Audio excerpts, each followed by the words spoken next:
Good afternoon, everyone. Welcome to Reflections, our adaptation of A Christmas Carol.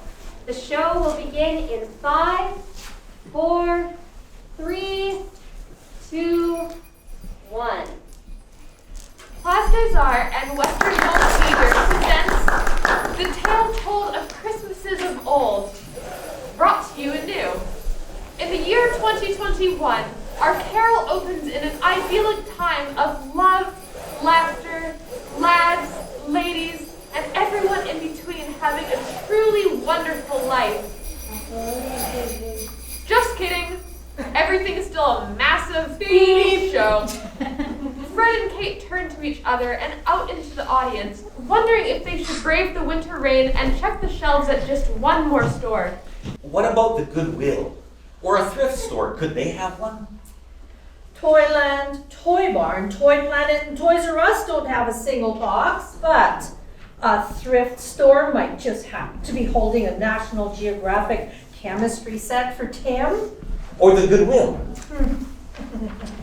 He must have heard you talking about Goodwill all the way from the Grinch's sweatshop.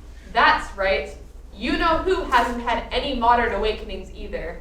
The Grinch hasn't traded capitalism for Christmas or care.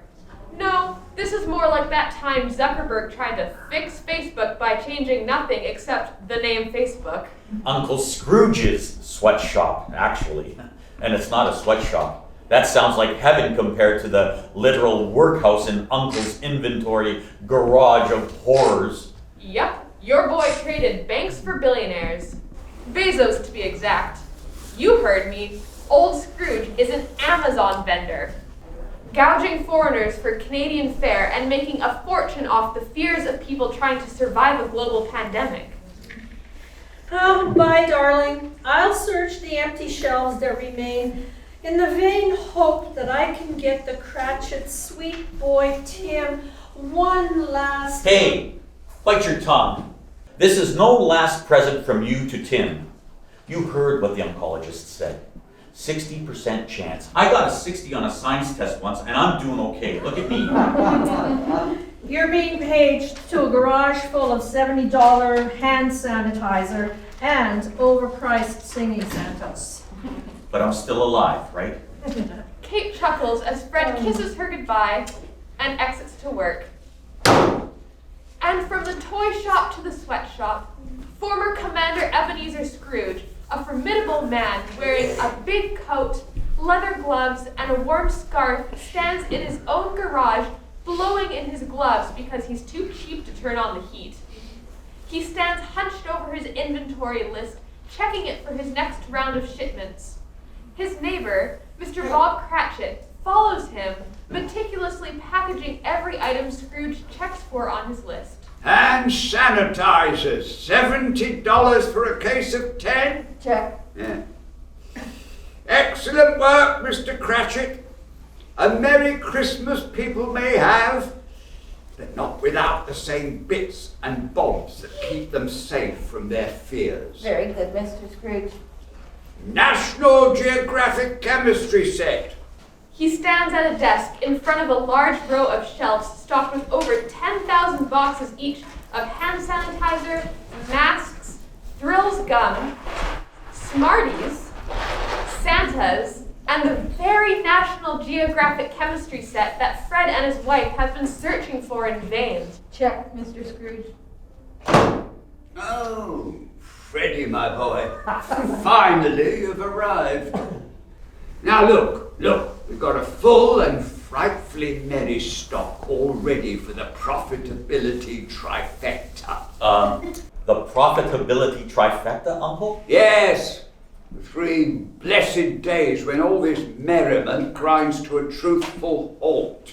And all of a sudden, consumers far and wide will pay anything for the same silly bells and whistles they were too busy enjoying themselves to purchase in stores for weeks. Uncle, how many of these sets have you... When you and I will become one of just a handful of vendors working round the clock to get upsold Nestle's Smarties to stressed out parents who didn't have time to bake anything and still want their children's Christmas stockings filled with sugar and something nice. What on earth is Thrills gum? And why would people pay $15 for something that tastes just like soap?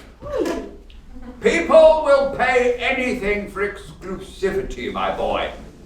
Thrills Gums isn't just exclusively soap tasting, it's distinctly Canadian. You must have every one of these Chemistry sets. Disinterested uncles who want to show up hungover on Christmas Day, still looking like they put some thought into the nieces and nephews whose names they can't remember. I think I know the type. Yeah, so then you agree. You, me, and old Mr. Cratchit will all be here Christmas Eve, Christmas Day, and Boxing Day. You are mad, Uncle, but I really can't tell if you're joking this time. Well, we've got to work Boxing Day for the kids. Oh yeah? Are we handing out discounted toys to children in need, Uncle? No. Oh. I'm stocking up on something called Kylie Jenner's Bad Little Thing and Bite Me 8-Hour Lip Kit. Uncle, you can't be serious. Nephew, I'm always serious about my business. Apparently, there are teenagers in California who will pay double the price to trade whatever chuggy gift their parents got them. I know I did not just hear my uncle, Commander Ebenezer Scrooge, use the word chuggy in a sentence. Yeah, well, believe it, young blood. IYKYK. I've got all the sick terms, son, just living rent-free in my head. I stand it like a boss. Yes, Queen. Ben. Have you got some kind of TikTok dictionary of terms stowed away in here somewhere? Just being an absolute ledge for Christmas this year, nephew. Good old Christmas capitalism won't know what hit it. Dead, Uncle. Well, now that I know there's no emergency, apart from whatever psychological break has led to the Gen Z Uncle Scrooge I see before me, I think I'll be making my way back home to my family. You're not going to help us box the chemistry sets first?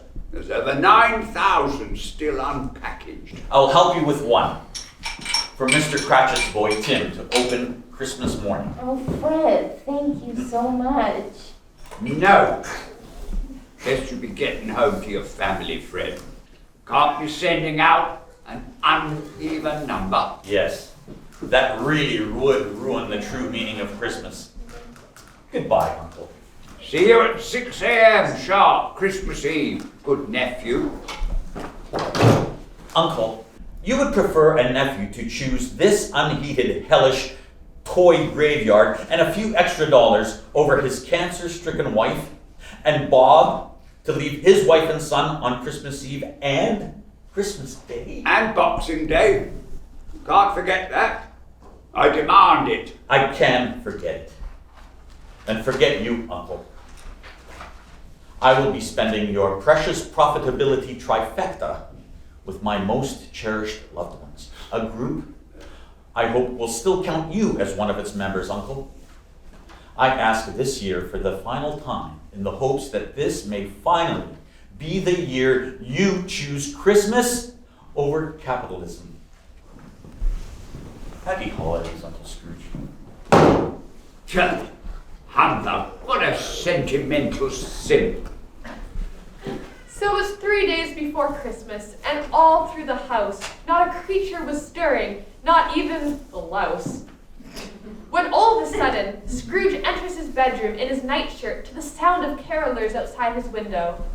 We wish you a Merry Christmas, we wish you a Merry Christmas, we wish you a Merry Christmas and a Happy New Year. Ah! Horrid holiday howls keeping the whole neighborhood awake. Sure, bud. I'm sure that open window was the problem.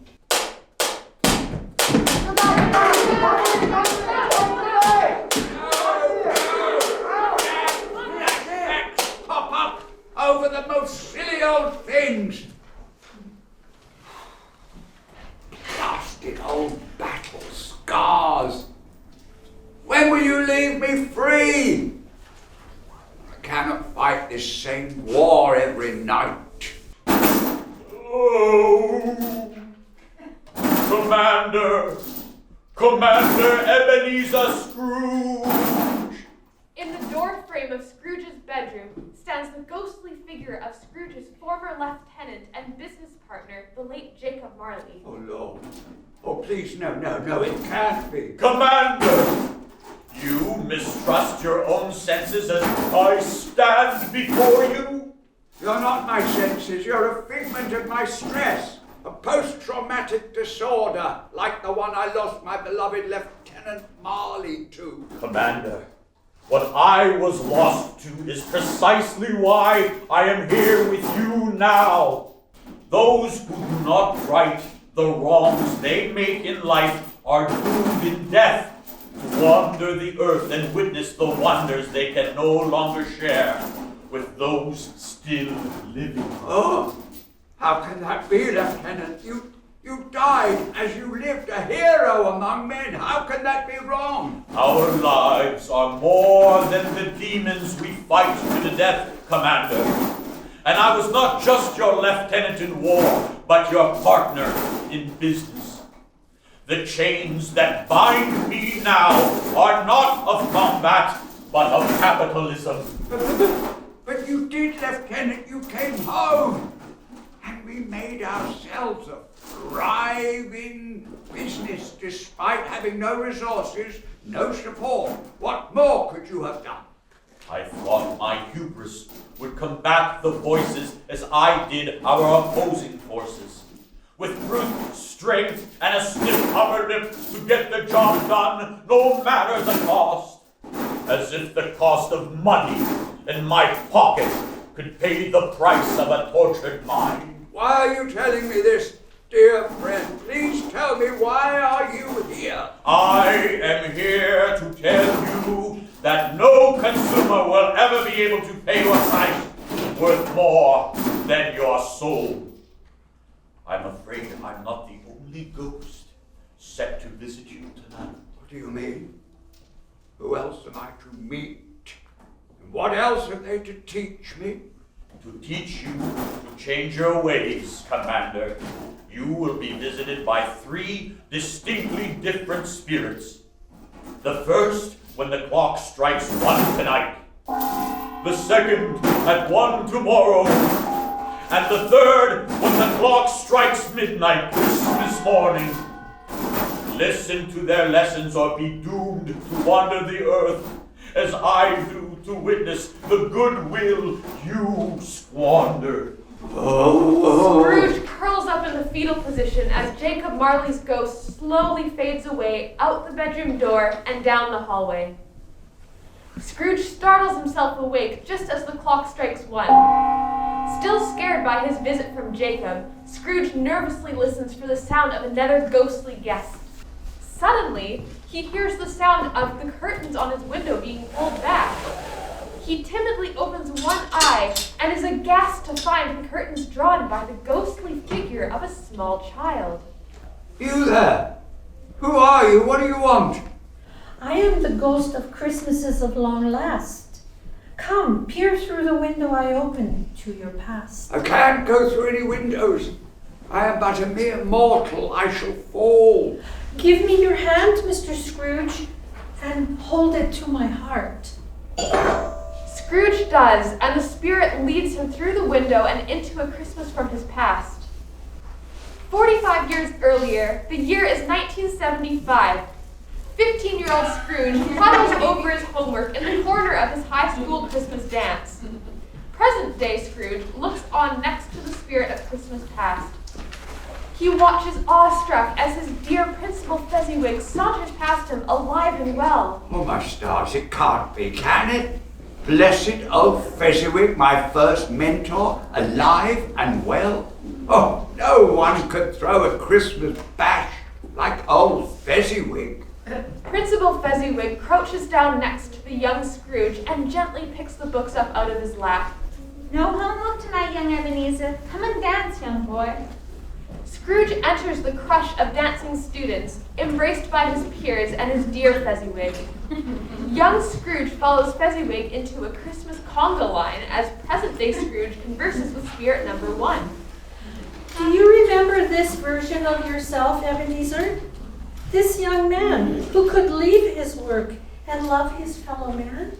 It was different with Principal Fezziwig. He made it easy to be merry. 'Twas but a small gesture to string up some simple decorations and ladle punch and lead school dances for Principal Fezziwig. Small gesture. Oh, no, heavens no. 'Twas anything but simple or small. Why, the feeling he gave us underneath those humble decorations amid this silly conveyor belt of Christmas cheer, oh, it was as if it were worth a fortune. What would it have been, this feeling that Fezziwig gave to his students that made this more than just a humble Christmas party? Curious. I should like to say a few words to my dear Mr. Cratchit and Fred, now that you mention it. My time grows limited, Mr. Scrooge. Come, follow me further into the faraway past. The spirit leads Scrooge through a carousel of happy memories with Cratchit and his friends in school all the way to college. And from a ball to a bell, 5 years further into the past, to the bell Scrooge loved before he detested the Christmas kind. Good evening, dear Ebenezer. Belle, my love, why have you packed? Have I not told you I must stay behind to work? You have. I'm afraid it is I who have neglected to tell you something for some time now. What is it, my love? I loved you from the moment I met you, Ebenezer Scrooge. That is, I loved the man I knew then. What do you mean? It means the man I loved would never leave any Christmas behind to be with the pages of his books. Goodbye, my dear Ebenezer.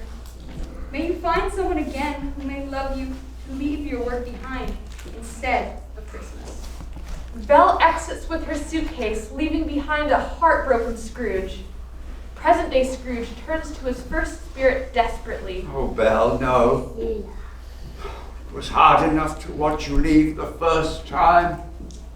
Oh, please, Spirit, how much more of this have I to take? I will lead you back towards home, but I do so with a warning, Mr. Scrooge. Scrooge puts his hand on the spirit's heart and is led through the library window. Scrooge sits on his bed as the spirit turns towards the window to leave him for good. Wait. Tell me more of this warning before you leave. Beware, Mr. Scrooge. It doesn't get better until you do. Scrooge is awoken once more as the clock strikes 1, this time to the sound of laughter coming from his dining room downstairs. He opens the doors to find his dining room table replete with a heavenly Christmas feast enjoyed by Scrooge's second ghost. Who are you? I am the ghost of Christmas present. Come in, my good man. See this fine robe of velvet I wear. Oh, what are you here to teach me? Take the robe by the hand and I shall show you. Scrooge takes the spirit's robe and everything in the room swirls like a tornado.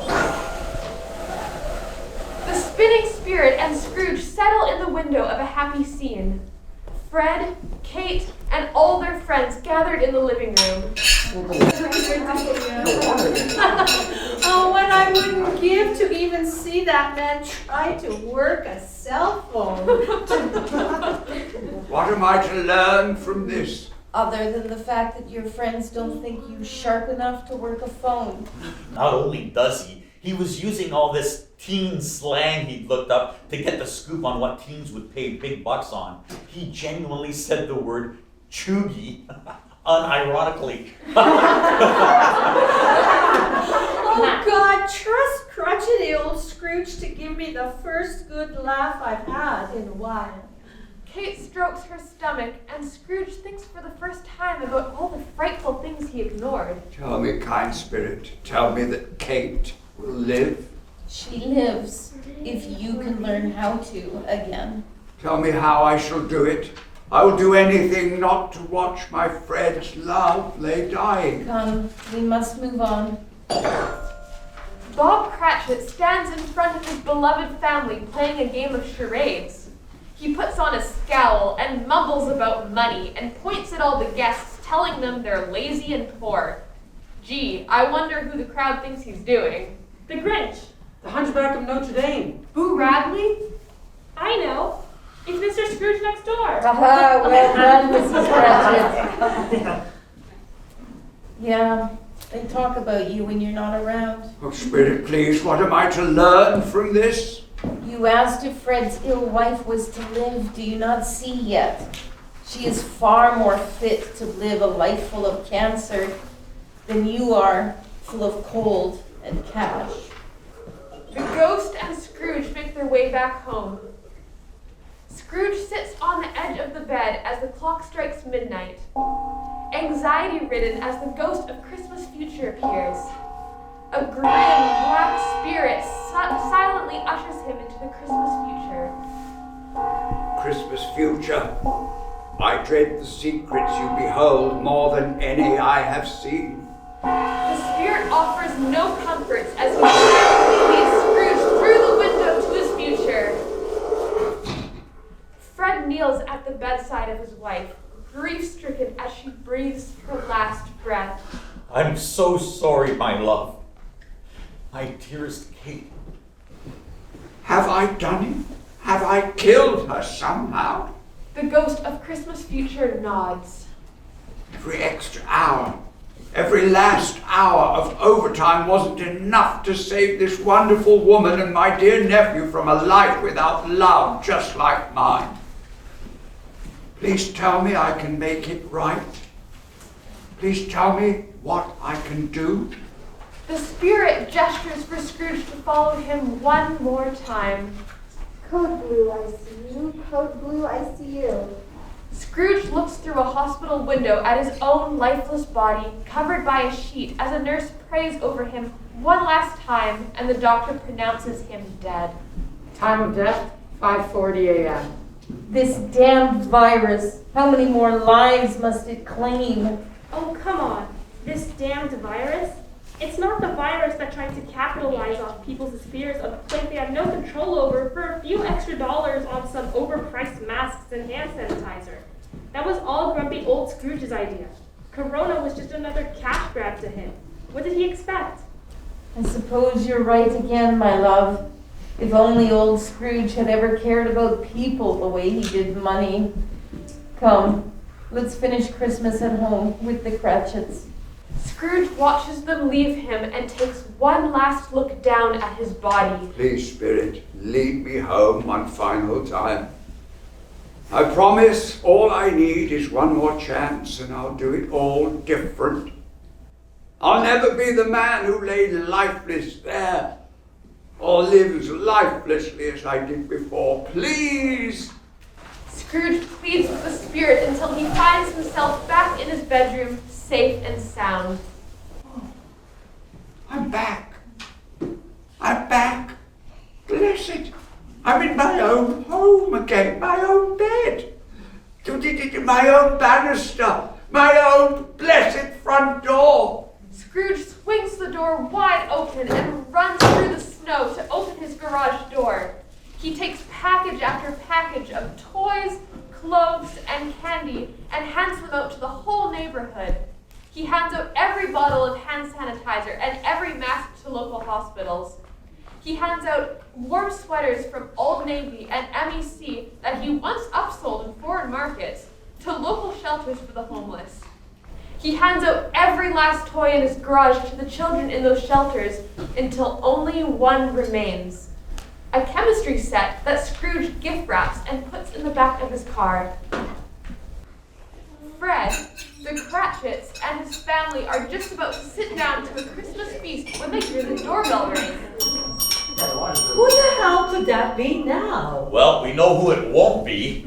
Crotchety, cranky old Uncle Scrooge.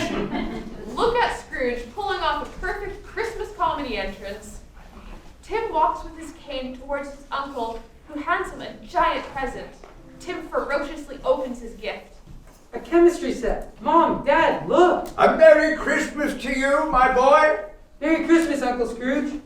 Can I play with my chemistry set before dinner? Oh, thank you, Uncle. This is a wonderful surprise. What do you mean? You haven't had your surprises yet. Oh, you have surprises for me, Uncle? Scrooge takes an envelope from his breast pocket and hands it to Fred. Not so much a surprise, nephew, as an amends. Looks like the Grinch opened up more than just his heart this year. Fred opens the envelope to find a check made out to him and his wife with enough money to cover Kate's medical bills. And a promise to never lose sight of what matters most as long as I shall be lucky enough to live and breathe amongst you. I can't quite believe it. I don't know what to say. Thank you. Scrooge, Fred, and Kate embraced one last time. They turned back towards the Cratchits and their plentiful dinner table. Mrs. Cratchit calls for Tim, and they all gather to enjoy Christmas dinner as a family. God bless us, everyone. And we are out.